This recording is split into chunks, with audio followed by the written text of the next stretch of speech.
Hola, hoy nos vamos a meter de lleno a resolver uno de los grandes misterios de la farmacología. Es una de esas dudas que todos tenemos. ¿Qué pasa realmente con un medicamento cuando nos lo tomamos? ¿Cuánto de lo que indica la caja llega de verdad a donde tiene que actuar? Pues vamos a verlo. Y aquí viene la pregunta del millón, la que nos hacemos todos en la farmacia. ¿Un medicamento genérico es exactamente igual que el de marca? ¿Se pueden cambiar uno por otro sin preocuparse? Pues ojo, porque la respuesta no es tan simple como un sí o un no. Tiene su miga.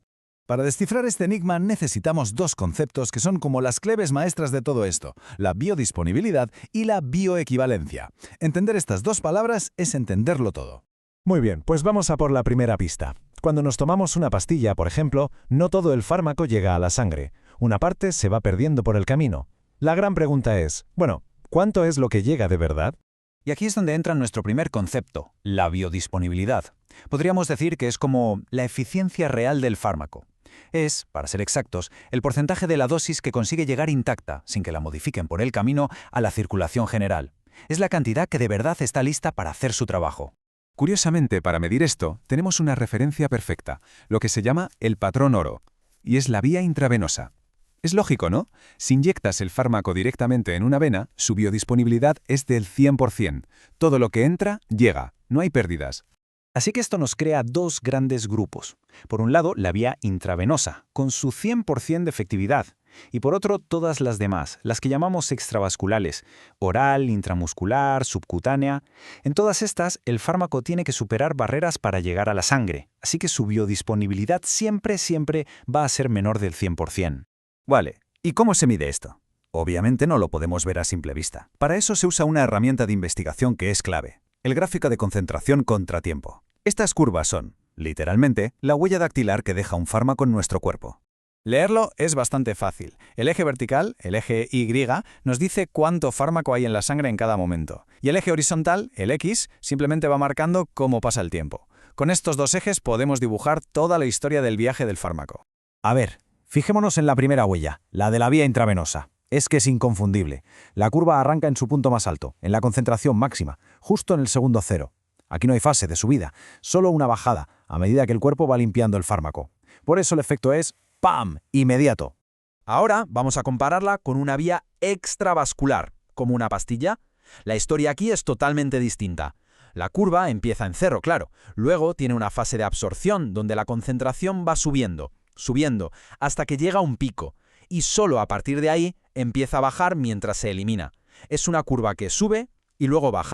Y hay un último dato súper importante en estos gráficos, el área bajo la curva, que se conoce como AUC. Este valor nos dice la exposición total que ha tenido el cuerpo al fármaco. En resumen, es la medida de todo el trabajo que ha hecho el medicamento a lo largo del tiempo. A más área, más fármaco se ha aprovechado.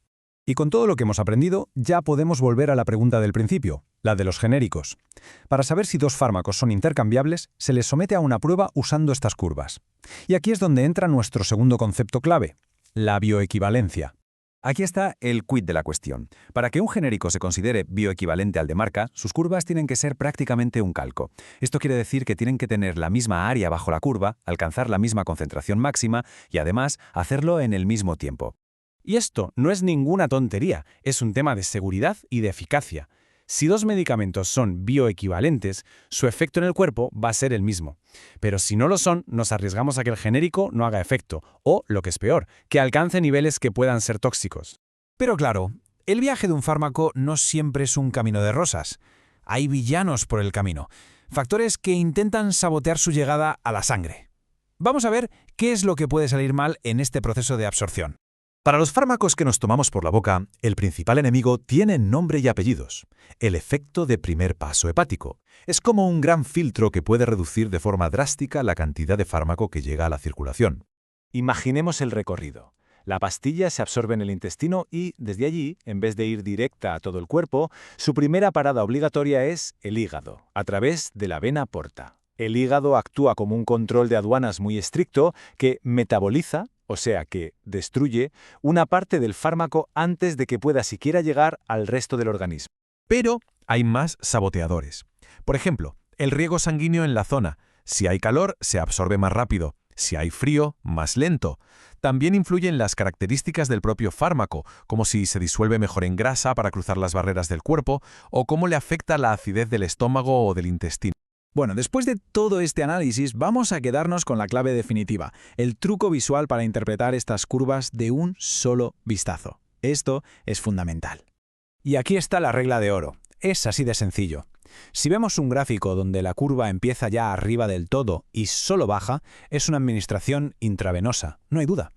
Si por el contrario, la curva empieza en cero, sube hasta un pico y luego vuelve a bajar, estamos ante una vía extravascular. Esto no falla. Es importante recordar que todo esto va mucho más allá de la teoría.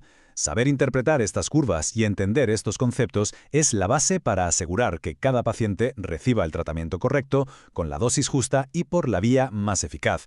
Se trata de garantizar tanto la seguridad como la eficacia. Así que ahora sabemos leer la historia de un fármaco en el cuerpo. Pero esto nos abre una nueva puerta, ¿no? Si esta es la historia estándar, ¿qué otros factores únicos de cada persona, como su edad, su genética o incluso lo que come, podrían cambiar por completo el guión de esta historia?